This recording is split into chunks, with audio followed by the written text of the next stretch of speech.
Selamat datang di video pembelajaran geografi. Kali ini kita akan membahas tentang pelapukan. Pelapukan termasuk ke dalam bagian tenaga eksogen atau tenaga yang berasal dari luar bumi yang mempengaruhi dari bentuk bumi. Pelapukan itu sendiri adalah penghancuran batuan dari batuan induk ke batuan yang lebih kecil. Kemudian pelapukan dibagi menjadi 3 jenis, yaitu pertama pelapukan fisik atau mekanik, yang kedua pelapukan kimia, dan yang ketiga adalah pelapukan biologis. Pelapukan fisik atau mekanik itu dipengaruhi karena suhu udara. Di sini terjadi 2 keadaan, yaitu keadaan pada siang hari dan keadaan pada malam hari. Pada saat siang, suhu itu panas mengakibatkan suhu itu tinggi. Maka batu mengalami pengembangan. Sedangkan pada malam hari, batu tersebut mengalami pengerutan akibat suhu yang dingin pada malam hari. Nah, dan terjadinya pengembangan dan pengerutan pada batuan itulah yang disebut pemuaian. Dari aktivitas tersebut, batuan akan mengalami peretakan di bagian luar batuan. Ketika retak dan rapuh, maka akan terjadi hancur dan habis. Maka akan menjadi bahan baku tanah.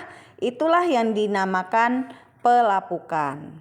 Berikutnya adalah pelapukan kimia. Pelapukan ini dihasilkan dari adanya proses kimia. Contohnya adalah pada stalaktit dan stalagmit yang ada di dalam gua. Jadi pada saat batu ini terkena air, maka akan terjadi pelarutan. Karena batu ini termasuk ke dalam batu kapur, sehingga inilah yang disebut dengan pelapukan kimiawi. Berikutnya adalah pelapukan biologis. Pelapukan biologis itu disebabkan oleh makhluk hidup seperti manusia, kemudian hewan, juga tumbuhan. Contoh dari pelapukan yang disebabkan oleh manusia seperti apa? Jadi pelapukan yang disebabkan oleh manusia misalkan dengan penghancuran menggunakan alat, sehingga batuan yang semula besar menjadi hancur, menjadi kecil dan hancur. Itu adalah pelapukan biologis yang disebabkan oleh manusia. Kemudian pelapukan biologis yang disebabkan oleh hewan, contohnya adalah misalkan pada hewan gajah. Hewan gajah ini adalah hewan yang berat, jadi ketika dia menginjak batu, itu batu akan mengalami hancur.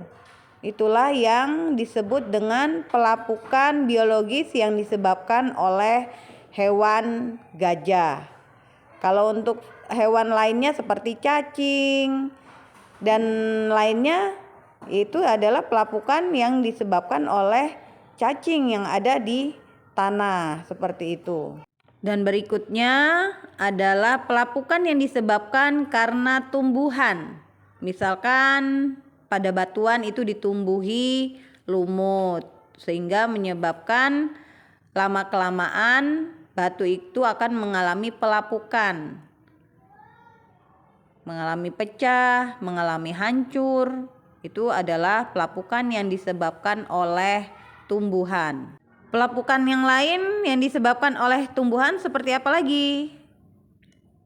Nah, misalkan nih kita membangun rumah, kemudian kita akan menanam pohon yang kira-kira ketika besar ukurannya akan cukup besar dan akar yang merambat. Sebaiknya penanaman itu tidak terlalu dekat dengan bangunan rumah. Karena jika pepohonan tersebut besar dan akar akan menjalar dari bawah tanah, kemudian akan mendekat ke rumah, ke puing-puing batuan, bata, kemudian pondasi-pondasi rumah, itulah yang menyebabkan dinding-dinding rumah itu akan mengalami peretakan. Nah, sehingga itulah yang disebut dengan pelapukan biologis. Maka dari itu, bagi siapa saja yang akan menanam pohon, agar tidak terlalu dekat dengan rumah, misalkan menanam pohon dengan jarak 3 atau 4 meter dari rumah, seperti itu, karena efeknya sangat berbahaya sekali. Itulah yang disebut dengan pelapukan biologis. Dari jenis yang sudah kita paparkan tadi, ternyata pelapukan itu memiliki beberapa faktor yang mempengaruhi, yaitu keadaan struktur batuannya, kemudian keadaan topografinya, cuaca dan iklim, keadaan vegetasi, dan waktu. Waktu itulah yang menjawab hasil pelapukan, karena pelapukan itu tidak memakan waktu yang cepat, tetapi memakan waktu yang lama.